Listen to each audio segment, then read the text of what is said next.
Don't just stand there, Cowboy. Something bit me between the legs. Suck the venom out before it spreads. Before we dive into the story, don't forget to like the video and drop a comment telling us where you're watching from. The sky had already turned a reddish hue, like rusted iron. By the time Micah Shaw split the last load of firewood behind the corral, the day had been long, dry, and suffocating, like nearly all of them that season. But that afternoon, the air was too still, unmoving in a way that didn't bring peace, but unease. Micah stood with his hands resting on his hips, his back stiff from non-stop labor, eyes sweeping the horizon out of habit. He wasn't looking for anyone in particular. He just didn't like surprises. At his age, he'd learned that on the frontier, the unexpected rarely brought anything good. From a distance, he looked like any other man on the ranch. But up close, his face told a different story. The deep lines weren't just from the sun. They were from years of tending cattle, sleeping little, and solving problems alone. He had scars hidden under his shirt, a knee that locked up when the weather changed, and a quiet way of reading people without needing words. Folks in town rarely asked him questions, not because he was rude, but because he was private. 3 years ago, a sudden river flood had taken his wife and son. Since then, Micah had returned to that worn-down ranch wedged between two dry mesas. He rebuilt it with his own hands and learned to keep to himself, tending only to what demanded his attention. That evening, as he walked back toward the house carrying a bucket of water, something moved near the dry path that ran beside the watering trough. A low figure, too small to be a standing man, too slow to be riding, dragged itself forward. Micah froze. His fingers tightened around the handle of the bucket. The sun sat so low it blurred the details, but there was no doubt. Someone was crawling. He moved closer, boots sinking into compacted earth. At about 30 yards, he saw her clearly. She was barefoot, her clothes torn across the back and shoulders, one arm dragging uselessly, legs coated in dust, knees scraped open, blood darkening the side of her thigh. She didn't look up until he was just 5 steps away. Her voice came out faint, almost broken. "Don't just stand there, Cowboy. Something bit me." Micah didn't answer. He set the bucket down and knelt beside her in slow, deliberate movements, eyes locked on the wound. The thigh was already swollen, just below the line of her undergarment. 2 deep puncture marks sank into the flesh, surrounded by angry, violent red. Snakebite, way too close to the artery. He didn't ask what kind. Didn't matter. He unbuckled the knife from his belt. Asha Redbird tried to stop him with a feeble gesture. I said no. "I'm not here to hurt you," he replied flatly, without softening his tone. Nothing else. No comfort. No promises. He cut the fabric carefully and exposed the wound. The bite was fresh. Maybe not even an hour old. Her leg trembled. Micah leaned down, sucked hard once, and spat the blood into the dirt. Then again. The blood mixed with saliva. He said nothing. Her fingers dug into the ground. Then her body gave out. She fainted. Micah tore a clean strip from the hem of her dress, tied it tight above the wound, and lifted her into his arms. She weighed less than she should. Her head slumped against his chest. She was already burning with fever. Inside the ranch house, he moved fast, cleared the cot, and laid her down. The house had only one room. Iron stove, work table, a bed in the corner, shelves with jars, tools, and rope, all neatly arranged. He put water to heat, poured it into a metal cup, added crushed poppy root from a drawer, and stirred until dissolved. Cradling her head gently, he brought the cup to her lips. She coughed once but managed to swallow. As she breathed raggedly, he studied her more closely. 20-something. Apache features, maybe mixed with Mexican blood. Her face sunburned, skin cracked, lips split. Bruises on her wrists and ankles. Some of them recent. He took her pulse. Weak, but steady. He cleaned the knife, sat back down beside the cot, and kept his eyes on the slow rise and fall of her chest. He didn't take off his boots. She had run. That much was clear. From who or where, he didn't know. But the venom hadn't won yet. She had a chance, and he would give it to her. The ranch went quiet, broken only by the soft creak of cooling wood as night settled in. Micah Shaw didn't try to understand why she was there. It didn't matter. She needed help. That was enough. For now, he would keep watch. For now, he'd stay awake. He wasn't planning to sleep. No, that night the air smelled of burnt wood and old iron. Asha Redbird opened her eyes slowly. Her eyelids stuck from dried sweat. Her throat burned. Her head throbbed. She didn't move right away. The rough wooden ceiling loomed just above her. One of the beams had a deep split in it, like an old wound. The wood creaked as wind pushed against the walls. For a moment, she didn't know where she was. The pain was too sharp to think clearly. Then the memories came back in jumbled flashes. The brush tearing at her skin. The dry snap in the grass, like a warning before the strike. The man's boots stepping toward her face. The brutal pressure in her leg. Hands holding her. They weren't rough. There was no greed in them. Only precision. Total focus. Then, darkness again. She tried to sit up. A sharp pain shot through her thigh and forced a gasp from her. Before she could slip under again, a voice spoke. Low and steady.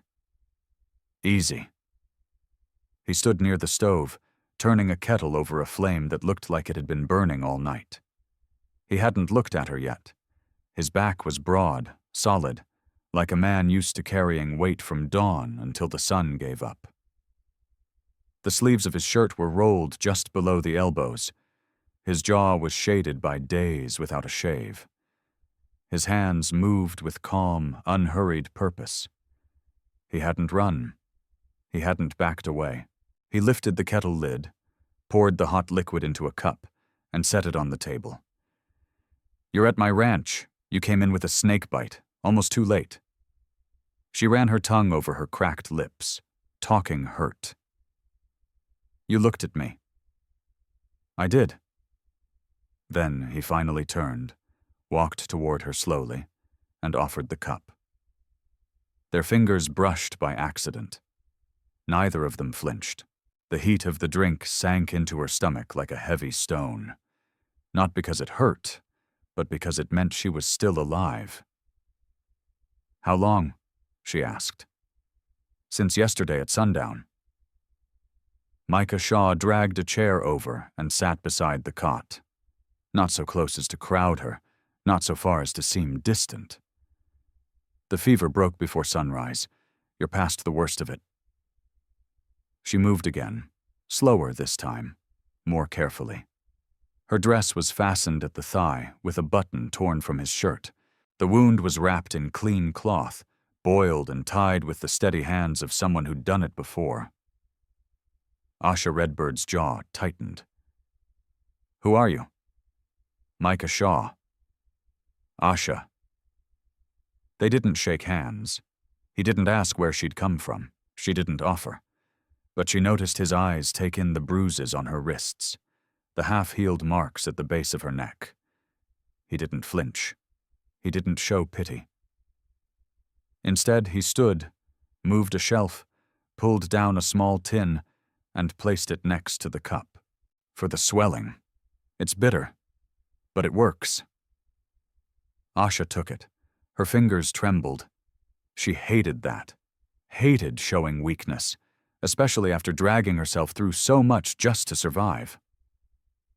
Micah said nothing. He had already turned his back, stirring something in a pan that smelled of beans and salted meat. She studied the room more carefully. Everything had its place. Nails lined up on a board, ropes neatly coiled, tools sharpened and oiled, a shelf of folded clothes, a rifle in the corner, visible but not boastful.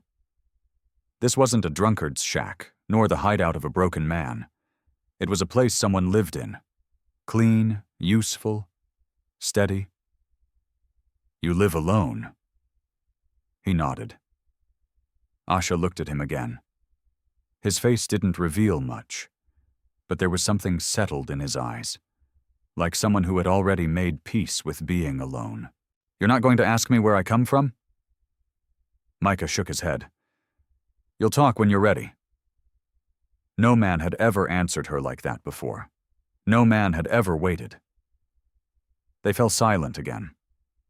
A silence that didn't press or demand. It simply existed.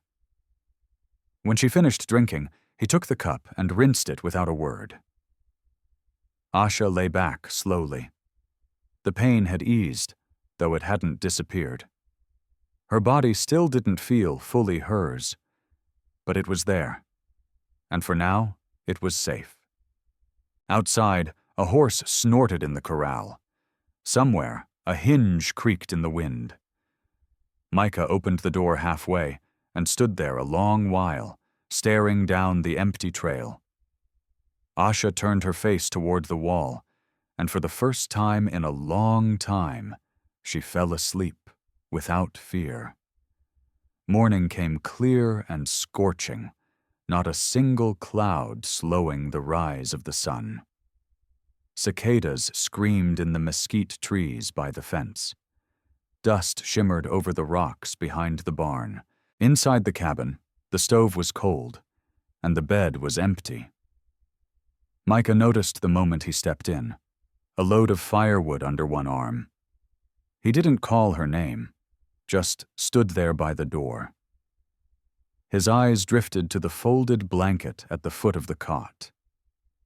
Then to the small tin of ointment, untouched, sitting by the table.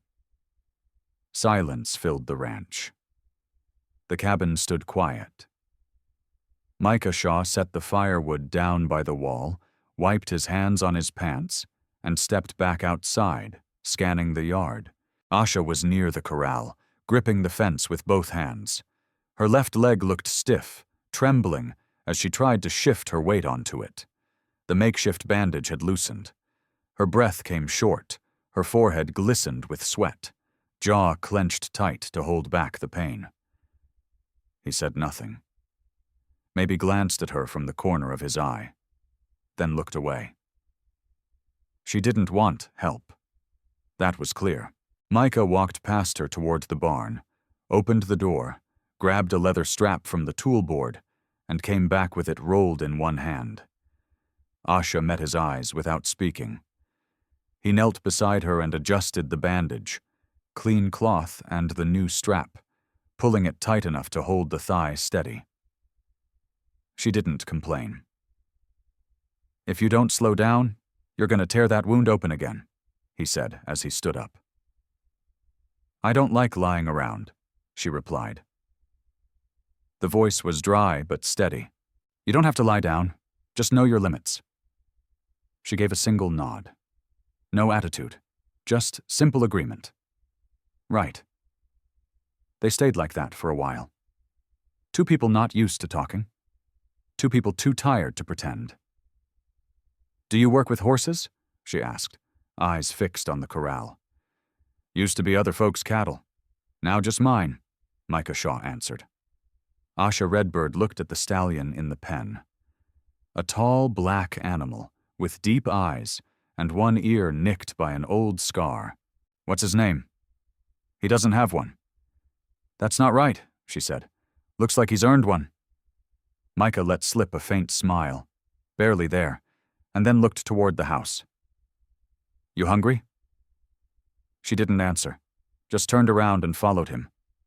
Inside. Asha moved slower now. She dragged her leg a little, but didn't complain. She sat on a wooden crate by the table hands resting in her lap as if holding something fragile she didn't want to spill. Micah served 2 plates, fried eggs, a thin strip of bacon, and dry cornbread. She ate quickly but without anxiety, careful and focused, like someone who'd known hunger and had learned not to show it. When she finished, she leaned back slightly and ran her thumb along the rim of the metal plate. "I come from the north," she said at last. "From a camp up in the hills. Small group?" She didn't give names. Micah didn't move. "They kept me after a raid," she went on. "Killed the folks I was traveling with, and took whatever was left." Her voice didn't tremble, but her fingers pressed tighter against the plate. "I waited until the youngest got drunk and wandered off. Then I ran. Didn't think I'd make it." "You made it," Micah said. Asha looked at him closely. "You believe in luck?" "No. Me neither." The word hung in the air for a second. Then she touched the bandage again, checking the strap's tension. "This'll hold," she said. "I'm gonna sweep the porch." "You don't have to." "I know." She stood. He didn't stop her. Outside, the broom leaned against the wall. Asha took it in both hands and started from the far edge inward, moving slowly, shifting her weight until she found her own rhythm. Micah sat on the porch step with a tin cup of coffee. Silent, as always. She didn't ask for stories. He didn't offer any. But for the first time in years, the sound of bristles sweeping wood didn't feel like noise. It sounded like someone who might stay. The afternoon wore on, and the wind came down from the high rocks, dry and sharp, full of dust that stung the eyes, the kind of wind that wears down a man's patience if he lets it. Micah didn't. He stood by the fence, a pair of pliers in one hand and a roll of wire slung over his shoulder, hat pulled low, mouth set in a firm line. A board had come loose during the night. Maybe coyotes. He didn't care much about the cause, just that it got fixed. He heard her before he saw her. Soft footsteps on the dry earth. Asha wasn't wearing the torn dress anymore. She had taken one of his work shirts from the hook by the door. She'd rolled up the sleeves to her elbows and tied a cord around her waist. Her legs were bare to the knees.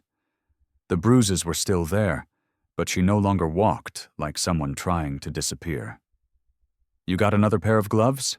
she asked, stopping beside the post. Micah nodded toward the saddlebag resting against the log. She pulled them out and put them on calmly. They were too big, but she didn't complain. She just went to work, holding the board steady while he tightened the wire. They didn't speak. The wind howled across the ridge behind them.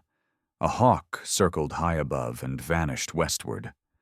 The sun dipped lower, shadows stretching long across the earth.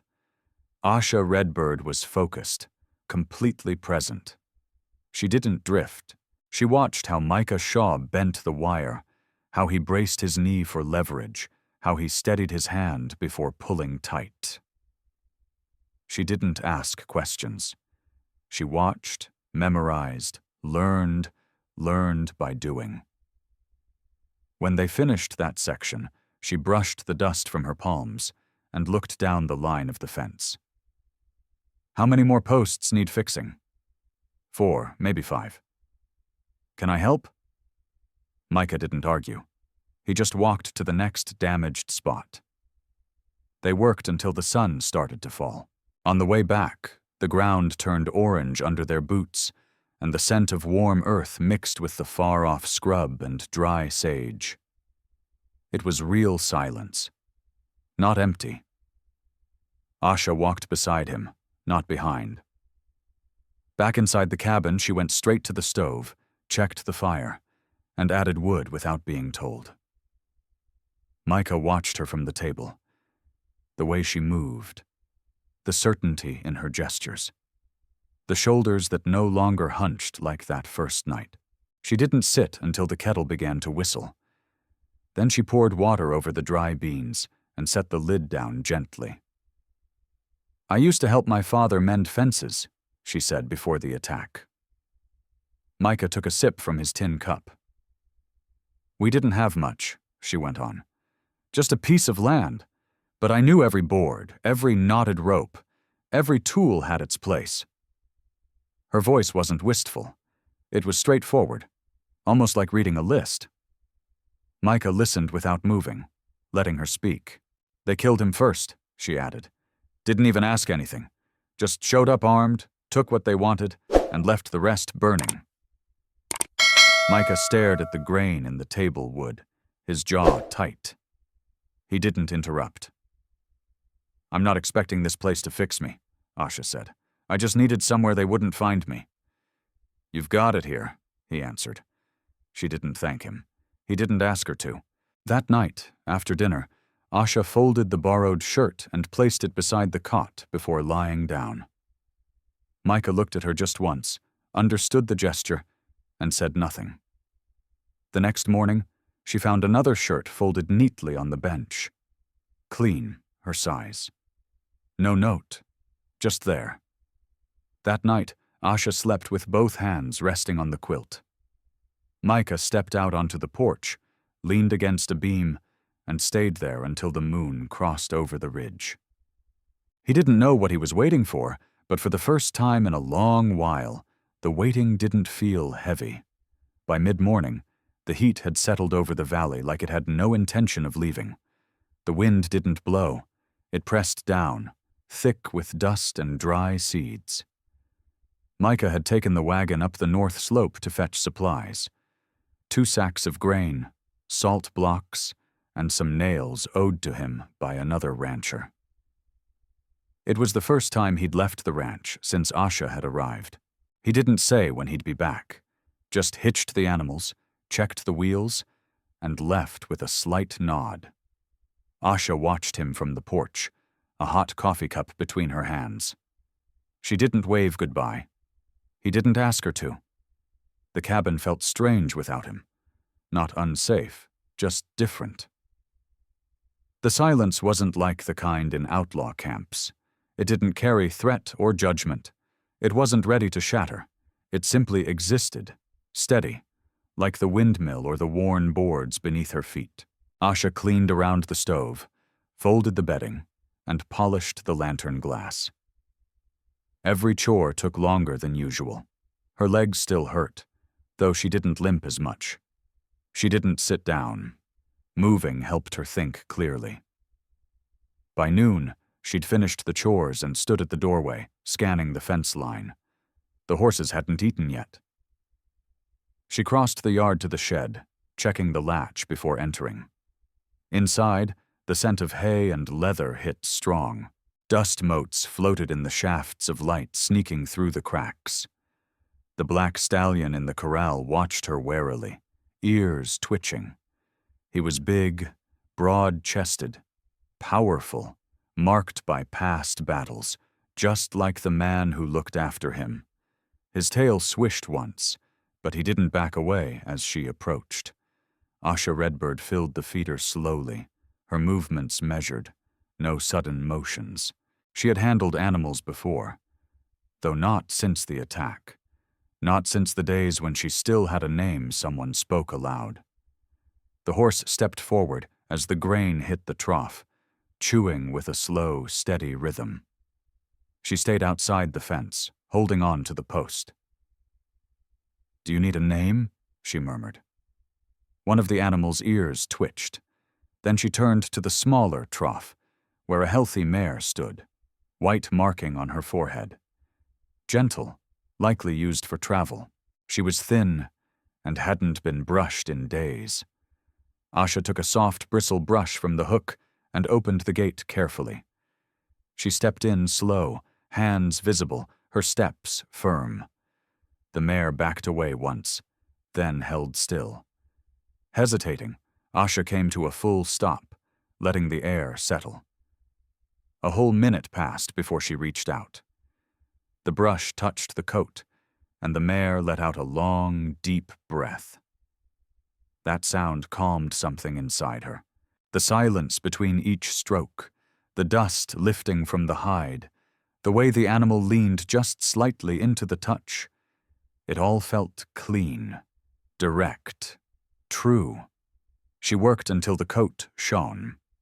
Then she refilled the water troughs, checked the fence, and cleared old debris near the far corner. As she turned back toward the cabin, she saw Micah Shaw's wagon cresting the ridge, moving slow in the distance. Asha stayed where she was, resting her elbow on the fence post. She didn't want to be inside when he arrived. She wanted him to see her there, standing, useful. The wagon rolled down the trail with a slow creak, the wheels grinding into the gravel. Micah didn't speed up when he saw her, just slowed enough to stop the rig by the post. He climbed down, untied the sacks, and dropped them on the porch. "You didn't have to do all that," he said without looking at her. "I know," she answered. "But I did." He glanced at the mare's clean coat, then at the filled feeder. "Good work." Asha nodded. They carried the sacks together, side by side. Neither spoke until the last one thudded against the wall. "I used to feed 12 before sunrise," she said, brushing dust from her hands. Micah turned toward her. "That was your family's ranch." She nodded. "Before it burned." They stood still for a moment. Then Micah reached into the back of the wagon, pulled out a tin wrapped in brown paper, and handed it to her. "Coffee, better than mine?" She took it without asking. They sat on the porch as the sun dipped behind the ridge. Micah passed her a clean cup. The coffee was dark, slightly bitter. Asha drank it just the same. "The mare's yours to use," he said at last, "if you ever need to leave." Asha looked at the animal grazing near the barn. "I'm not going anywhere," she said. "No, unless you ask me to." "I won't." And that was all. No promises, no arrangements, just a fact. The last light of day touched the hills and faded. A nightbird called from high on the rocks. Inside, the cabin held its warmth long after the fire died out. Outside on the porch, 2 people sat facing forward, knowing exactly what staying meant, without needing to say it. Dawn came without ceremony. No birdsong, no breeze, just a slow crawl of gray light slipping through the cracks in the window, drawing lines across the wooden floor. The air smelled of ash and cold iron. Asha Redbird opened her eyes before the cabin stirred. The stove's heat had vanished during the night. The blanket over her shoulders had slipped down to her waist. She sat up carefully. Her leg still ached, but the stiffness was manageable. She didn't make a sound. She waited for her feet to adjust to the cold floor, then stood without leaning on the cot. Micah Shaw wasn't there. His hat was gone from the hook, and so was the rifle. She walked to the stove, opened the iron door, and looked at the dead embers. No smoke, no glow. She placed a few twigs on the grate, added kindling, and struck a match from the box on the shelf. Her hands trembled just enough to remind her they still belonged to her, but they were steady. The fire caught quickly, rising in small blue flames. She added a log, closed the door, and waited. When Micah returned, frost clung to his boots, and a freshly killed rabbit hung from his belt, tied by the legs. His coat was damp around the collar. He nodded once, hung the animal from a beam, and peeled off his gloves. "I got up early." "So did I." Micah filled the kettle and set it on the fire. Then he glanced at the rifle leaning near the door. "Any tracks near the barn?" "Small ones?" she asked. "Coyotes. Could be, or something sniffing around for scraps." Asha walked to the table, took the board and the salt tin. She didn't ask anything. just readied the knife and started skinning the rabbit with the ease of someone who'd done it before. Micah watched her for a moment, then stepped outside without a word.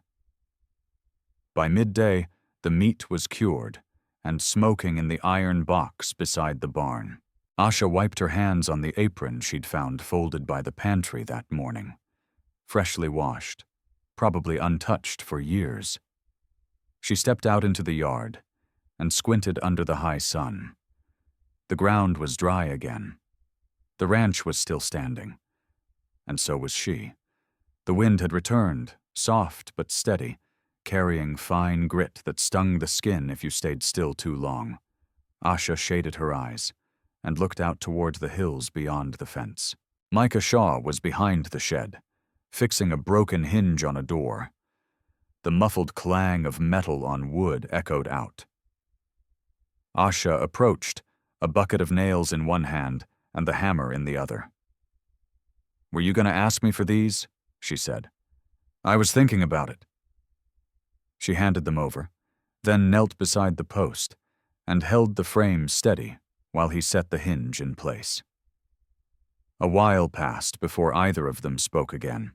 "I've been thinking about staying on after spring," she said, "if that's all right with you." Micah didn't stop working. He sank the last nail, stood slowly, and stretched his back. "There's nothing wrong with that," he said. There was no surprise in his voice, no hesitation, just calm acceptance. That afternoon, they barely spoke. After supper, Asha washed the dishes while Micah sharpened chisels on the porch. The scrape of metal was steady, oddly soothing. The sun dropped fast behind the ridge, casting orange shadows across the yard. Before heading in, Micah stopped by the barn to check on the mare. He didn't return right away. Asha followed. She found him standing in the back stall, staring at the hay. A canvas sack had been torn. Feed spilled across the floor. A faint trail of small footprints led out through the side hatch. "Weren't coyotes," he said. "Maybe raccoons, or something smarter." The prince turned and circled back toward the corral. Micah nodded twice. They walked the perimeter together. The tracks were shallow but clear. Barefoot. Adult. Micah knelt, brushing loose dirt aside with his palm. Asha stood, eyes following the path. "Someone's watching us." "Looks that way." They spent the next hour reinforcing the hatch, moving the feed into a locked crate, and tying a trip line near the trail by the corral. Neither of them said out loud what they were both thinking. Before bed, Asha set water to boil, poured 2 cups, and added crushed chamomile from a small pouch Micah had brought days earlier. Micah Shaw sat at the table, turning a fresh cartridge between his fingers, lost in thought. "They'll be back," she said quietly. "Maybe. If they do, I'll be ready." Micah looked up and held her gaze longer than usual. "I know." She stepped away, placed the cups on the table, and sat across from him. That night she didn't sleep in her usual spot. She laid a blanket near the window and left a lamp burning low. Her eyes stayed fixed on the darkness outside. Micah didn't argue. When morning came, the cabin was intact. No tracks, no signs, just wind, dust, and the quiet heartbeat shared by 2 people who now stood watch together. By the 4th night, the air shifted. The stillness that once blanketed the ranch like safety had turned fragile. Tight. The coyotes had gone quiet. The wind carved straight lines across the land and didn't turn back. It was that kind of silence, the kind that made animals freeze mid-step. Asha Redbird felt it before she heard anything. She hadn't planned on sleeping. She sat again by the window, legs crossed, boots on, rifle leaned against the wall. Past midnight, she closed her eyes. Just for a moment. Then something. Movement, instinct, snapped them open, not a loud noise, a dry scrape against wood, not inside the cabin. Close. Asha held her breath. Micah lay on the cot, an arm over his eyes. The steady rhythm of his breathing told her he hadn't heard a thing. She rose slowly. No words, no hesitation. She picked up the rifle. The weight in her arms felt like it belonged there. Barefoot, she crouched beside the window frame and waited. Nothing moved. Then she saw it, a silhouette at the slanted fence post, a hand feeling the wire. Testing. Her grip tightened. She opened the door just enough to slip through. The night air bit her skin. A heavy cold settled in her gut. Moonlight sliced the yard into broken shards. The shadow moved again. Lower now, trying not to be seen. Asha raised the rifle to her shoulder, thumb on the hammer, breath locked in her chest. "Don't move," she said loud enough to carry. "Step away from the fence." The figure froze, then slowly straightened. A bearded man in torn clothes, glassy-eyed even from that distance. He didn't speak, just looked at her. Then his eyes shifted towards the barn. "Back off," she repeated. Behind her the door creaked. Micah stepped out, no coat, boots barely laced, pistol in one hand. Asha didn't lower the rifle. "Who is it?" he asked. "Someone hungry," she said, "or pretending to be." The man's voice came rough from the dark. "I'm not here to steal, just need a place to rest." Micah shifted his stance, firm. "You've been circling the ranch 3 nights now. I didn't know if it was safe. Now you do." The stranger raised both hands. "I'm unarmed." Micah stepped off the porch, keeping a safe distance. "Turn around." The man obeyed. No weapon, no pack, just dirt, sharp bones, and desperation. Asha lowered the rifle only after Micah gave a nod. "You can sleep in the shed," Micah said flatly. "If you come near the house, you'll be buried on this land." The man nodded once, without protest. Micah tossed him a blanket from the porch. "You eat in the morning, then you move on." The man took it and limped toward the shed without a word. Asha finally stepped inside. Her hands didn't tremble until she set the rifle down on the table. Micah closed the door behind him. "You handled that clean." She nodded and dropped heavily onto the crate beside the table, palms braced on her knees. "He's been watching us," she said. "Yeah, he wasn't alone the first night. I saw 2 sets of tracks." "I noticed. You didn't say anything." "I was waiting to see what you'd do." Asha turned toward him, eyes sharp. "And you didn't freeze? Didn't ask questions?" She didn't smile. She leaned forward, elbows on her thighs. "I've had enough of men forcing their way in." "I know." Micah Shaw poured water into the tin kettle and placed it on the stove, without lighting a flame. His hands moved out of habit, slow, steady. Asha Redbird stared at the door for a long time. "You ever think about leaving this place?" she asked. "I thought about it," he said. "But there's nowhere I can go where I'm not still me." Her eyes softened, just a little. "That's honest. It's all I've got left." The kettle hissed, barely audible. Micah didn't light the fire. Instead, he sat across from her and set the pistol on the table between them. "You think he'll try something tonight?" Asha asked. "No." "Why not?" "Because you aimed at his heart before he said a single word." Silence returned. This time, earned. They didn't speak again until dawn. And when the sun rose, the man was gone. He'd left before first light. There were no tracks beyond the ridge, just a small pile of stones beside the fire pit, carefully placed. A wordless thank you. That morning, Asha made breakfast. Micah didn't stop her. He poured her coffee without asking how she liked it. She drank it anyway. When the horses whinnied by the fence, she was the first out the door, the rifle slung over her back. She wasn't expecting trouble anymore. She was guarding what was hers. A week passed without incident. No new tracks, no strange sounds at dusk. The animals stayed calm. The birds returned to their early songs. Stillness became bearable again. Asha stopped flinching when the wind knocked the tool hook against the barn door. Her eyes no longer chased shadows that moved too fast.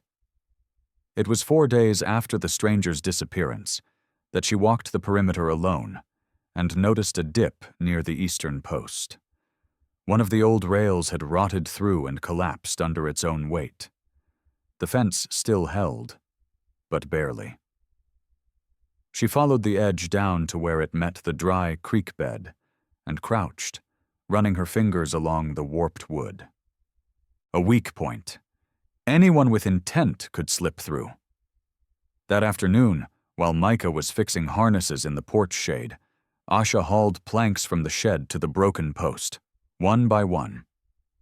He watched her, not with disapproval, just quiet curiosity. She didn't say a word. She worked, pried out the old rails, cleared the debris, and buried 2 new anchors. The dirt fought her with every shovel stroke, but she didn't slow down. Her shirt clung to her back. Dust rose from her boots. Her arms burned from swinging the hammer. And still, she didn't stop. Not because anyone told her to, but because that gap had no place in the life she was building. Micah didn't offer help. Micah understood what it meant to claim something with your own effort. By mid-afternoon, Asha had measured and cut every new beam, fitted the crossbars, and aligned the hinges by hand. The gate wasn't pretty, but it was solid. She tested it twice. Opened. Closed. Latched it. Only after the final nail was driven in did she step back and wipe the sweat from her brow. Micah walked over with a tin of cold water. She drank deep, then leaned against the post. "You did good," he said. "It needed doing," she replied. Micah ran his hand along the top beam. "Most folks would have patched it with wire." "I'm not most folks." He gave a single nod. "I know." They walked the fence together, checking each stretch. Asha pointed out a spot where the earth had sunk near the far end. Micah agreed. It could be filled with stone tomorrow. It wasn't conversation. It was shared work. Like they'd been doing it for years. That evening, Asha found him by the barn, sorting tack. She sat across from him on a hay bale, hands resting on her knees. "This place," she said. "It feels temporary now." Micah didn't look up. "It never was. Not to me. Maybe not to anyone who chooses to stay." Asha picked up a leather strap, ran her fingers along the worn stitching. "You ever think of giving it a name?" Micah paused, set the strap aside. "No." He looked toward the ridge where the sun dropped its last orange glow. "Feels like it needs one. What would you call it?" Asha tilted her head. "Sufficiently safe," she said. "That's all I ever wanted." Micah Shaw's eyes didn't shift, but something in his jaw loosened, a knot finally giving way. They never spoke of it again. The next morning, Asha Redbird found a wooden plank leaning against the porch rail, letters carved by a rough hand. Sufficiently safe. She ran her hand slowly across the letters. Micah crossed the yard carrying feed for the animals. He didn't mention the sign. After dinner, she nailed it to the gatepost. That night, she set an extra place at the table without thinking. She cooked beans with cumin, cut the cornbread into neat squares instead of tearing it by hand. She swept the cabin, even though no one had tracked in dirt. When Micah returned from his nightly rounds, she handed him a plate without being asked. "You sleep better lately?" he asked between bites. "Not as light," she said. "I don't hear the wrong footsteps anymore." "You don't expect to run now?" "No." They went quiet for a moment. "I used to think I'd die alone," she said softly. "Somewhere no one knew my name." Micah looked up, chewing more slowly. "But I remembered what it feels like to be called by something kind, to be asked if you want coffee without anyone expecting anything in return." He set down the spoon. "There's more waiting for you here than just kindness." She gave a single nod. "I know." When they finished, Asha cleared the dishes. Micah dried them. There was no need to speak. Routine could be its own kind of comfort. The fire crackled low as they sat by the window. Outside, the coyotes howled again in the distance. This time, Asha didn't tense. She closed her eyes and listened, arms calmly crossed. When she finally stood to go to bed, Micah stood too. "Tomorrow we start on the East Corral," he said. "Needs reinforcing." She gave a tired smile. "I'll be up before you." "We'll see." He lay down on the cot, an arm under his head. Heard Micah walk once across the room. Then the lamp went out. Sleep came quicker now, because the ranch wasn't a place she'd stumbled into anymore. It was hers, and his, both still healing, but now standing on land that asked for nothing, except that they stay. The last signs of summer faded in silence. The mesquites turned golden at the edges. In the riverbed, rarely full, just enough water flowed to carry frogs and dragonflies through the shallows. The nights grew cooler. Mornings brought fog, and the light that once scorched the land now slid over it like a quiet warning. Change was coming. Inside the cabin, Asha folded the last blankets and stored them in the cedar chest beside the cot. She hadn't needed them in weeks. The stove kept the place warm, and the rhythm of the days had settled into something dependable. Waking before dawn, brewing coffee, sweetening it slowly, tending the mare, feeding the black stallion, who still had no name, but no longer flinched when she approached. Micah spent the mornings repairing saddles, mending harnesses, checking the roof before the season turned fully. Neither of them spoke much during chores. They didn't need to. On the 10th day since Asha built the gate, Micah Shaw returned from town with a box under his arm and an envelope tucked into his coat pocket. He set the box on the table without saying a word and went straight to the barn. Asha waited until she heard the creak of the stable door before opening it. Inside was a cotton dress, neatly folded. Simple. Soft slate blue with a leather cord sewn at the waist. It wasn't new, but it was clean, and chosen with care. Beneath it, a small bundle held a hairbrush and a tiny tin of lavender oil. Asha Redbird closed the lid. Said nothing that night. The next day she wore the dress while stacking firewood. The sleeves were long, so she rolled them up to her elbows. When Micah Shaw returned from checking the west gate, he looked at her once, nodded, and handed her a full canteen, without a word. That evening, they sat outside while the sun slipped behind the hills. Asha leaned against the porch post, one leg tucked under her, hands wrapped around a tin cup. The dirt road leading to town lay quiet in the distance. No dust, no sound. Just calm. "You ever think about building a second room?" Micah asked. He took a slow sip, eyes on the ridge. "I did." She turned toward him. "What stopped you?" "There was never anyone to build it for." The wind carried a scent of ash and a faint sweetness from the wildflowers near the fence. Asha didn't reply. Later that night she heard hammering inside the barn. Not fast, measured, the kind of rhythm a man uses when he wants to get it right.